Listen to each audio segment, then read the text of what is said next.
Planning involves making choices between alternatives and is primarily a decision-making activity. There are two approaches to planning. One is top-down approach. Two is bottom-up approach. Top-down approach means strategic management starts from top management and flows down the structure. Bottom-up approach means information is accumulated at lower level and presented to top management along with summary and options available. Planning cycle. There are 5 planning cycle. 1. Identify objectives. 2. Identify available strategies. 3. Evaluate each strategy. 4. Choose strategy, course of action. 5. Implement long-term plan in the form of annual budgets. Let's talk about risk factors in planning. There are different types of risks that every business may face: physical, economic, political, financial, business and product lifecycle. Each of these can affect how a business makes decisions and plans for the future. Accounting for risk. Required rate of return, adjusted. Return percent AG, payback period. Finance, strict rules of financing. Out of profits, quantification risk. Rule of thumb, best estimate of value within worst to best possible range. Probability theory, likelihood of occurrence of a forecast result. Standard deviation, calculate standard deviation of expected value. The higher it is, the higher risk is. Budgetary control. Control is comparing actual results with planned performance and taking appropriate actions. Control cycle 1. Actual results are recorded and analyzed for each responsibility center. 2. Feedback is reported to management. 3. Management compares actual results with plans or targets. 4. Do one of 3 things. I. Decide to do nothing. E. Take control actions. E. Alter the plan or target.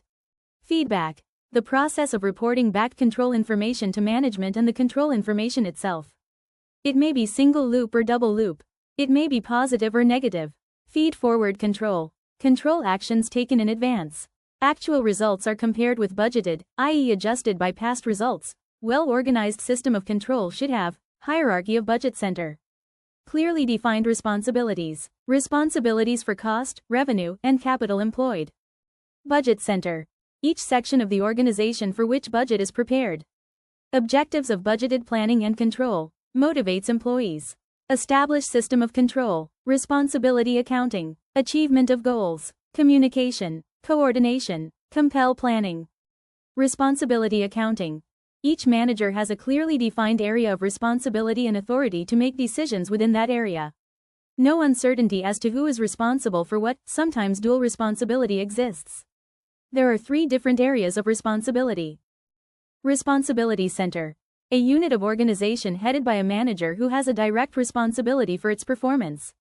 Small diamond controllable cost. An item of expenditure which can be directly influenced by a given manager within a given time span.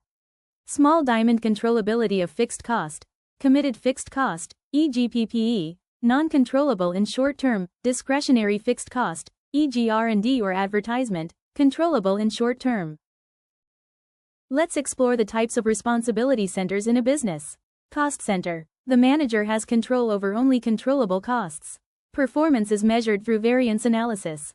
Profit center. The manager controls controllable costs, sales prices, and sales volume. The main performance measure here is profit. Investment center. The manager has control over costs, sales prices, and sales volume, and also decides about investments in both fixed and current assets. Performance is measured using return on investment and residual income. Thanks for watching. If you found this helpful, don't forget to like, comment, and share. See you in the next video.